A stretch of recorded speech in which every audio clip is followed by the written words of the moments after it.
Alors, pas de consensus, hein, on l'a vu sur ce texte. Il y a eu quelques dérogations qui ont été accordées. Est-ce que c'est une entaille dans l'accord de Paris sur le climat? Alors d'abord, un consensus, celui que pour tenir l'engagement de Paris, il faut laisser 80% des hydrocarbures dans le sous-sol. Donc évidemment, après, on a cherché à mettre en place un dispositif qui est à la fois préservateur des investissements des entreprises. On a des entreprises qui ont investi 70-80 millions d'euros. Et vous savez que par la loi, le droit de suite est quasiment automatique. Quand on a un permis d'exploration, on a le droit d'exploiter pour rentrer dans ses coûts. Et ça, c'est constitutionnel. Donc nous, on a voulu préserver l'investissement tout en envoyant un signal très clair d'arrêt des exploitations en 2040. Mais ça veut dire que si effectivement il y a des frais qui sont engagés qui ne sont pas couverts d'ici 2040, les dérogations vont donc permettre de poursuivre ces recherches sur les hydrocarbures? Alors d'abord, sur les 33 permis qui sont en cours d'instruction, on pense que 5 ou 6 permis vont donner droit à exploitation. Et sur ces 5 ou 6 permis, on pense que 1 ou 2 ou 3 vont dépasser la date de 2040. Et actuellement, on pense que c'est de quelques années. Donc, si vous voulez, l'objectif du dispositif, c'est à la fois d'envoyer ce signal extrêmement clair et de permettre et de ne pas s'exposer au risque indemnitaire. Parce que je pense on aurait l'air malin, si d'ici quelques années, on avait à payer 500, 600, 700 millions d'euros à Total pour ne pas avoir sécurisé suffisamment le dispositif. Il y a des traitements de demande en cours pour des concessions. Qu'est-ce qu'il advient de ces traitements? Est-ce que finalement ils sont arrêtés ou est-ce que si jamais ils obtiennent la possibilité d'exploiter, ça pourra se faire? Alors, les demandes d'exploration, elles, seront annulées. Et les permis d'exploration qui seront en cours pourront, pour ceux qui découvrent un gisement qui est exploitable, être exploités dans les limites de ce qu'on vient de dire. Les écologistes disent que en fait, la loi du marché devient assez prépondérante finalement sur l'urgence écologique. Qu'est-ce que vous pouvez leur répondre à ces écologistes? Mais je crois que dans le débat qu'on a eu, on avait d'un côté une position un peu maximaliste, Julien Aubert, les Républicains, en disant « vous vous rendez compte, 1% de la consommation, vous allez remplacer ça par des importations, etc. » Ce qui, à mon avis, est un contre-argument un argument totalement infondé, puisqu'évidemment, on va faire monter les énergies renouvelables d'un côté, et de l'autre côté, on avait un argument qui disait il faut interdire tout de suite, tout, et ça nous exposait évidemment à un risque indemnitaire qui était beaucoup trop fort. Donc on pense qu'on a une position d'équilibre qui permet de faire avancer réellement ce sujet de la transition énergétique. Mais ces dérogations-là, c'est bien le lobby pétrolier qui a joué derrière? Vous savez, nous, le texte tel qu'on l'a reçu, on l'a fait beaucoup bouger. Et nous, La République En Marche, on a essayé de mettre en place un dispositif qui fasse de 2040 une date effective d'arrêt d'exploitation. Donc réellement, on a cette envie-là. Et puis par ailleurs, vous savez qu'on investit dans le grand plan de 57 milliards, on investit 20 milliards sur la transition énergétique. On a un objectif de 32% d'énergie renouvelable à horizon 2030 qu'on va tenter de tenir. Cette loi-là, qui va être votée effectivement lundi ou mardi, elle permet effectivement d'engager et d'envoyer un signal très clair. Et un dernier point, puisqu'effectivement beaucoup se sont gossés en disant « vous tout seul, qu'allez-vous faire ?» etc. C'était aussi le cas il y a quelques mois quand Emmanuel Macron a lancé ce fameux appel « Make our planet great again ». Aujourd'hui, on a plus de 250 candidatures de chercheurs américains sur la transition qui viennent en France. Et rappelez-vous aussi l'annonce sur la fin des véhicules à énergie fossile. À horizon 2040 également, tout le monde s'est dit ça paraît un petit peu utopique, il n'y a pas d'effet d'entraînement. Parce que 2040, c'est pas demain, mais c'est après-demain quand même. C'est 23 ans. Voilà. Et en fait, ce qu'on veut, c'est que les entreprises aient à la fois le temps, une forme de stabilité, que le dispositif il soit prévisible, mais qu'il soit aussi irréversible. On veut que cette transition-là, quand elle est... On a du mal à imaginer que dans 23 ans en France, une génération, il n'y ait plus du tout d'hydrocarbures. Alors, c'est pas qu'il n'y ait plus du tout d'hydrocarbures. Il y aura de la consommation d'hydrocarbures. On consomme 77 millions de tonnes. Mais ce qu'on veut, c'est que relativement par rapport à la consommation d'autres énergies plus durables, l'éolienne, le biogaz, la biomasse, etc., ça devienne plus relatif, plus résiduel. Mais évidemment, à horizon 2040, et l'objectif c'est la neutralité carbone en 2050, on sait qu'on aura la consommation d'énergie fossile encore. L'idée c'est que tendanciellement ça diminue. Alors il y a aussi la fracturation hydraulique qui est interdite. Si jamais une autre technique est trouvée pour l'exploitation des gaz de schiste, est-ce que ça pourrait se faire ou pas? Ah non, justement, nous, ce qu'on a voulu sécuriser, c'est que toutes les actions externes qui ressembleraient de près ou de loin à la fracturation hydraulique, on l'interdise de façon extrêmement explicite. C'est l'objet du fameux amendement qui interdit toute méthode qui permet de conférer à la roche une perméabilité. Là-dessus, on a été extrêmement clair, on interdit... Parce qu'aujourd'hui, la technique est polluante. Si elle ne l'était pas dans les années qui viennent, si on trouvait un autre moyen de trouver du gaz de schiste, est-ce que c'est pas se priver finalement d'une ressource qui pourrait être importante et financièrement aussi importante pour le pays? Alors aujourd'hui, il n'y a aucune technique mature qui permet de dire ou de faire ce que vous dites. Et puis par ailleurs, on sait que c'est une action externe sur la roche, invasive.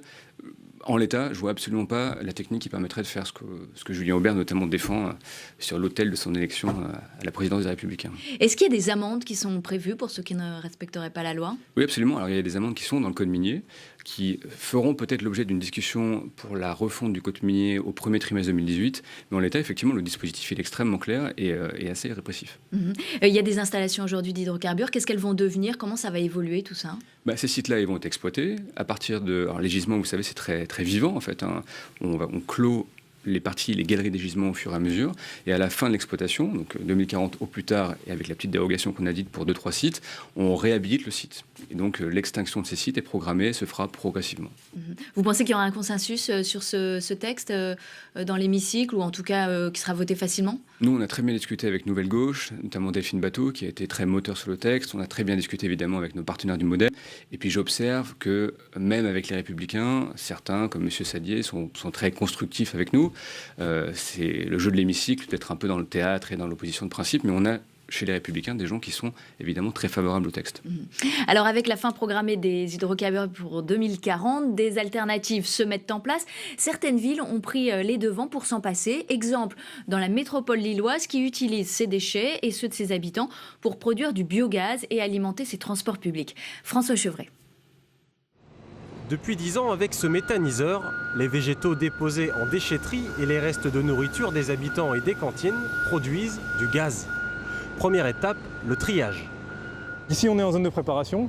Tous les déchets qui sont collectés en porte-à-porte et au niveau des déchetteries arrivent dans le centre, où ils sont d'abord passés dans un broyeur pour en fait réduire la granulométrie de la matière.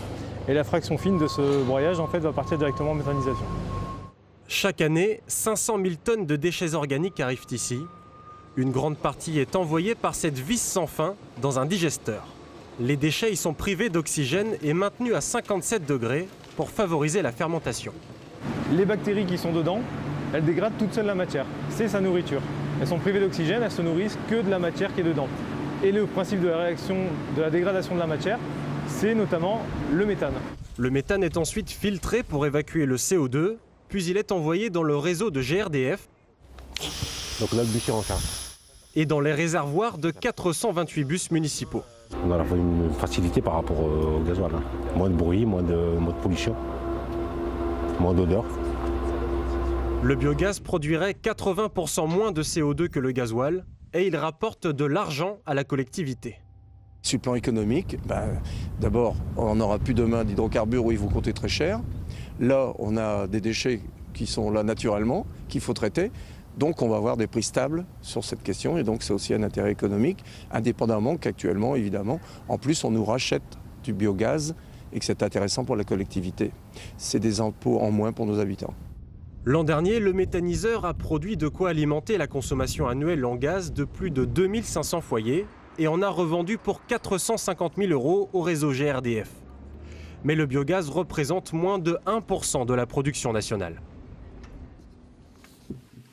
Alors le biogaz, 1% seulement de la production nationale. Est-ce que vraiment la méthanisation pourra prendre le relais des hydrocarbures ? Alors le relais dans l'immédiat, non, mais en tout cas, évidemment, c'est une des énergies renouvelables qu'on souhaite développer, qui a un triple avantage, celle de valoriser des déchets organiques locaux, celle d'être effectivement moins producteur de CO2, et puis de pouvoir alimenter tout un écosystème local. On le voit avec les bus locaux, et puis évidemment avec l'énergie de proximité. Il y a d'autres alternatives à la méthanisation ? Alors, il y a d'autres alternatives aux énergies renouvelables. On inaugurera la semaine prochaine à Saint-Nazaire une éolienne offshore ou flottante. Et évidemment, toutes ces énergies alternatives-là, elles constituent un paquet énergétique qui sera de nature effectivement à prendre le relais des énergies fossiles. Alors on poursuit l'actualité à présent avec la petite phrase d'Emmanuel Macron qui a suscité la polémique toute la journée d'hier. Emmanuel Macron qui a dit lors d'un déplacement en Corrèze que certains, au lieu de foutre le bordel, feraient mieux d'aller regarder s'ils ne peuvent pas avoir des postes. Il parlait des salariés de GMS qui n'étaient pas très loin de son déplacement. Ludovic Faux, bonjour. Merci de nous avoir rejoints sur le plateau. Dérapage ou stratégie ?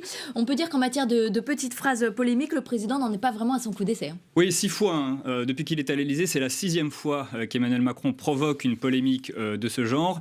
Jusque-là, celle qui avait fait le plus de bruit, c'était après un discours prononcé à Athènes le 8 septembre, à l'approche d'une manifestation contre la réforme du Code du travail, rappelez-vous.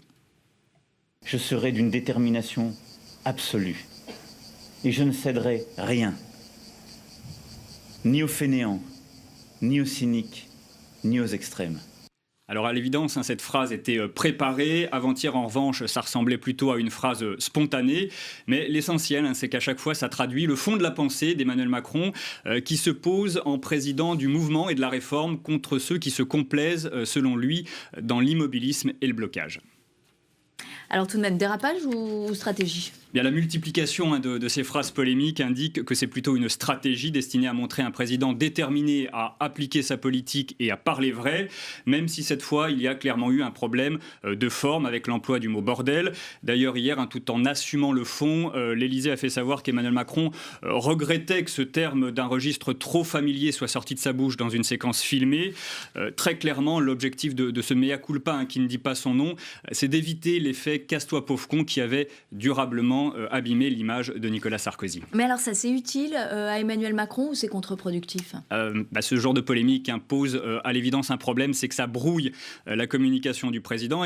Mercredi, Emmanuel Macron était en déplacement sur le thème de l'apprentissage et de la formation professionnelle, sauf que tout ça a été complètement balayé par la polémique. Par ailleurs, à chaque fois, les petites phrases du président vont dans le même sens. Elles confortent ceux qui pensent déjà du bien de son action, au risque de crisper les autres. Mais là encore, c'est un choix stratégique, car de toute façon, Emmanuel Macron sait qu'il n'y a qu'une chose qui fera peut-être changer d'avis ceux qui doutent de sa politique ou qui s'y opposent, c'est que cette politique produise des effets en matière d'emploi et de pouvoir d'achat. Merci Ludovic Faux pour ces précisions. Jean-Baptiste Djebbari, une petite réaction. L'utilisation du mot bordel, c'est mal choisi ?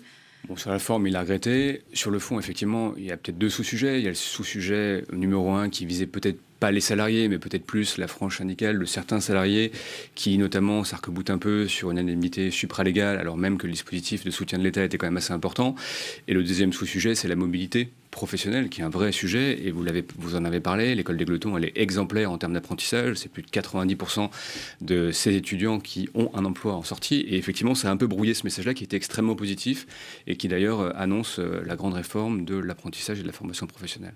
Il y a Libération qui titre ce matin sur le fils caché de Nicolas Sarkozy. Il y a du Nicolas Sarkozy chez Emmanuel Macron ? Moi, je ne connais pas Nicolas Sarkozy, mais je connais maintenant un peu Emmanuel Macron, et c'est pas tout à fait ni la même personnalité, ni même la même...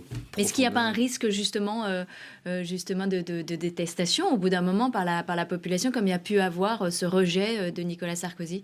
Non, mais je pense que le rejet de Nicolas Sarkozy, il tenait vraiment beaucoup à sa personne, et il y a une forme de brutalité ou de côté un peu abrupt qu'il avait. Là, c'est effectivement un franc-parler, on voit qu'il défend, qui est assumé sur le fond. Le fond, c'est effectivement une relation de confiance, une relation de franchise, et une économie qui se veut, une économie et une société qui se veut beaucoup plus dynamique et travaillant beaucoup plus dans la confiance. Donc on n'est pas du tout sur le même registre. Alors près de 6 Français sur 10 se disent choqués par l'utilisation du vocabulaire d'Emmanuel Macron, selon un sondage Harris Interactive pour Atlantico. 66% des Français estiment aussi qu'un salarié dont l'entreprise serait en difficulté devrait plutôt se mobiliser pour défendre son emploi. C'est à cette frange-là de la population que vous voulez parler ? Oui, mais je pense qu'en plus, c'est assez rationnel si on étudie un peu le cas. La souterraine, Ussel, c'est à 100 km de distance. C'est à peu près les mêmes conditions de vie, d'acquisition de l'immobilier. Une personne de 40 ans peut très bien envisager, même si ça a effectivement un coût financier, psychologique, que de déménager. Enfin, la mobilité devient aujourd'hui une des conditions, effectivement, aussi de lutter contre le chômage de masse. C'est une réalité, malheureusement, peut-être.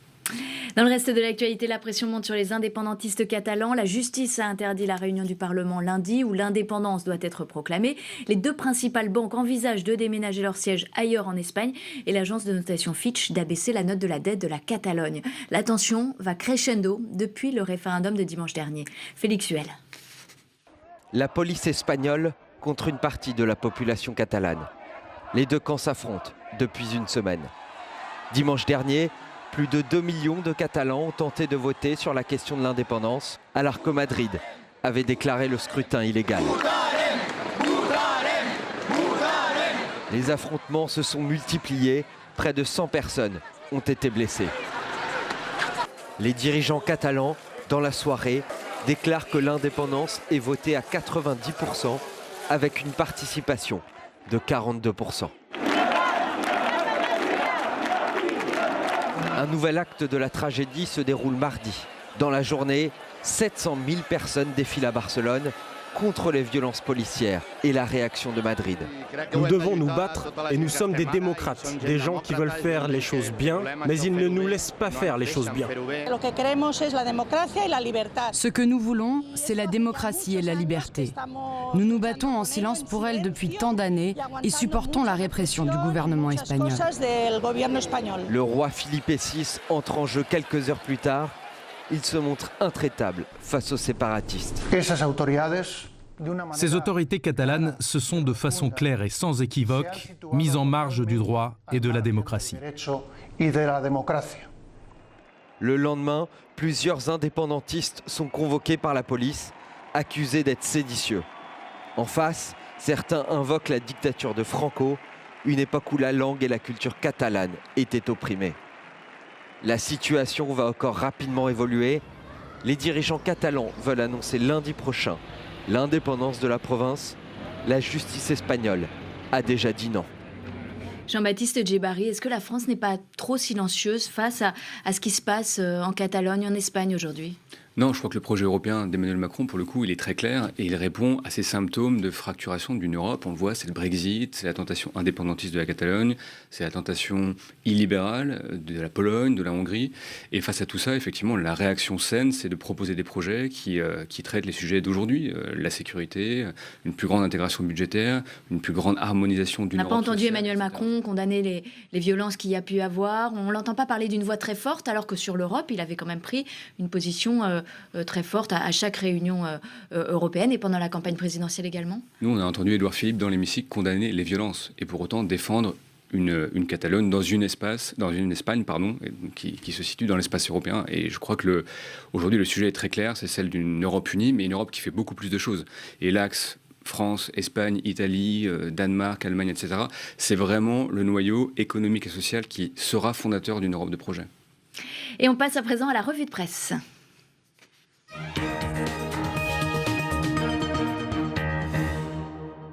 Ahmed Tazir est avec nous sur ce plateau. Bonjour Ahmed. Bonjour Brigitte. Alors, le divorce est bel et bien consommé entre Marine Le Pen et Florian Philippot. La présidente du FN estime que les militants du parti ne reconnaissaient pas son ancien bras droit comme l'un des leurs. Et ça, c'est dans un entretien à paraître aujourd'hui dans tous les quotidiens régionaux du groupe EBRA. Oui, le groupe EBRA, c'est 9 quotidiens régionaux diffusés principalement dans l'Est de la France. C'est le Dauphiné Libéré, c'est l'Est Républicain, les dernières nouvelles d'Alsace, le Progrès de Lyon. Voilà, l'occasion de voir son interview passer partout. Elle fait d'une pierre 9 coups, si je dirais. Donc l'occasion de bien réaffirmer son divorce avec Florian Philippot. Philippot cherchait à partir, c'est la conviction de Marine Le Pen. Interrogée sur sa crainte de voir les militants du Front National partir vers le nouveau parti, les Patriotes de Florian Philippot, Marine Le Pen répond non, bien que son parti ait mis en garde dans un courrier interne à ses adhérents contre toute adhésion au parti de Florian Philippot. Florian n'est pas un militant, explique-t-elle. Il n'a jamais milité ni réussi à créer un lien avec la communauté militante. Il n'a pas de fief électoral, n'aimait pas le terrain, dit Marine Le Pen. Il développait ses talents sur les plateaux de télévision, mais les militants ne le reconnaissaient pas comme l'un des leurs. Voilà pour le missile Scud de Marine Le Pen à l'endroit de son ancien protégé. Dans cette même interview, ici dans le Dauphiné Libéré, Marine Le Pen estime que si Florian Philippot est parti, c'est qu'il savait qu'il obtiendrait de très mauvais résultats à l'élection du comité central lors du congrès prévu en mars prochain. Et il ne voulait pas vivre cela. Il cherchait un moyen de partir. Il se retrouve dans une situation où il est poussé à diffamer le mouvement qu'il a quitté pour essayer de se créer artificiellement un espace politique, a-t-elle ajouté, pour expliquer les critiques formulées par Florian Philippot à l'égard du Front National, qu'il a jugé en perte de repères et en perte de compétences, le Front National. Il était devant un mur politique, Philippot. C'est le titre de l'Est républicain. Marine Le Pen a par ailleurs déclaré ne pas croire en la capacité de l'eurodéputé d'incarner une nouvelle ligne politique. Florian commet une erreur d'analyse car il y a une ligne au sein du FN, c'est celle que je porte. Peut-être a-t-il cru qu'à force d'aller sur les plateaux de télévision, il pourrait porter une ligne politique lui-même. Ce n'est pas le cas, alors qu'elle sera donc dimanche dans le Vaucluse. Marine Le Pen interrogée sur l'idée qu'il y aurait un Front National, deux Fronts Nationaux, un différent, l'un au nord, l'un au sud. Elle répond, il y a une ligne politique et des électorats différents. Dans le nord, les électeurs viennent de la gauche, et en grande majorité, et dans le Sud. Ce sont d'anciens électeurs de droite, a-t-elle expliqué. Voilà, interview à lire dans les 9 quotidiens régionaux de l'Est de la France. Et on poursuit avec le stationnement payant. Alors, qu'est-ce qui va changer au 1er janvier prochain? C'est Ouest France qui fait la une sur le Oui, sujet. c'est toujours du concret, Ouest France, ce qui intéresse les Français, la pratique. Stationnement, le PV sera plus salé, titre votre quotidien. Les contraventions à 17 € pour infraction au stationnement payant appliquées aujourd'hui partout en France, c'est fini. À partir du 1er janvier, les tarifs seront fixés commune par commune, avec, vous allez le voir, de grandes disparités, mais partout, l'amende augmente. Adieu PV, bonjour FPS, comme le veut une énième loi de modernisation. Toutes les villes de France appliquant le stationnement payant devront avoir réformé sa mise en application au 1er janvier 2018. Ne pas glisser un ticket d'eurodateur sur son pare-brise ne donnera plus droit à un procès-verbal, à un PV, mais un forfait post-stationnement FPS. Le non-paiement ne sera plus une infraction pénale, Brigitte, mais entraînera le risque de s'acquitter d'une redevance d'occupation du domaine public. Concrètement, le prix du stationnement ne changera pas, c'est l'amende qui change avec beaucoup de disparités. Regardez ce graphique publié dans Ouest France. La moyenne des amendes choisies par les collectivités ayant déjà débattu sur ce sujet est de l'ordre de 30 €. Une moyenne, dans certaines villes, on a carrément mis la barre à 50 €. Paris, 50 € d'amende. Nantes, 35 €. Brest, 25 €. Les plus cool, c'est Marseille, bien sûr, 17 € d'amende. À titre de comparaison, Brigitte, le montant maximum des amendes de stationnement à Londres, c'est 93 € et Barcelone, 90 €. On est quand même bien lotis en France. Ouais, on prend plus sa voiture du coup. Je pense que pour l'avenir, il faudra inventer effectivement ou intégrer la dimension environnementale dans les amendes. Plus on pollue, plus on paye cher le stationnement. Ah bah voilà, ça c'est le membre de la commission du développement durable qui paye. Un peu d'humour maintenant, le dessin du jour. Les dessins du jour, c'est vendredi, Brigitte, c'est jour de fête. 4 dessins, c'est le week-end. Vous allez vous faire gronder. Et nos dessinateurs qui s'intéressent à Emmanuel Macron. Emmanuel Macron, président des riches, point d'interrogation, ça inspire CAC dans l'opinion. Le président et son premier ministre face à des CSP+, des cadres supérieurs. Vous êtes les contribuables idéaux, forte capacité de finance, faible capacité de nuisance. C'est clair, ils ne sont pas du genre à balancer du purin dans les ministères, les CSP+. Et puis, il y a Emmanuel Macron et ses écarts de langage. Ça inspire chaud nu dans Ouest France. Quand Emmanuel Macron parle de foutre le bordel, Chianli était déjà pris. Le grand Charles t'observe derrière, Emmanuel. Marc Large, le dessinateur persifleur de Sud-Ouest, n'est pas en reste. Vous savez qu'en ce moment se réunit le comité Nobel. On a décerné le prix Nobel de littérature. Candidat Macron n'a pas eu le Nobel de littérature. Ces mots à lui, illettré, fainéant, qui ne sont rien et foutent le bordel. Résultat, 0 sur 10, 0 sur 10, 0 sur 10. Non, décidément, il n'aura pas le Nobel de littérature. Des écarts de langage qui n'ont rien de fortuit. C'est calculé pour le dessinateur de lignes dans La Montagne. Macron, je fais des progrès en communication. Je suis passé de poudre de perlimpinpin à bordel. Demain, on essaiera casse-couille. Voilà. Merci, Ahmed. Un dessin vous inspire? Non, le premier, c'est drôle. Mais le premier sur les CSP+. Oui, parce qu'en fait, la caricature, c'est effectivement le budget des riches, etc. Alors qu'on est en train de discuter d'un budget qui est assez protecteur, voire très protecteur du pouvoir d'achat des moins aisés. Donc c'est drôle, mais caricatural. Vous viendrez nous en reparler. Merci Ahmed pour cette revue de presse. Merci Jean-Baptiste Djebari d'avoir été avec nous ce matin. Je rappelle que vous êtes député La République En Marche de la Haute-Vienne, membre de la commission du développement durable. Très bonne journée à vous.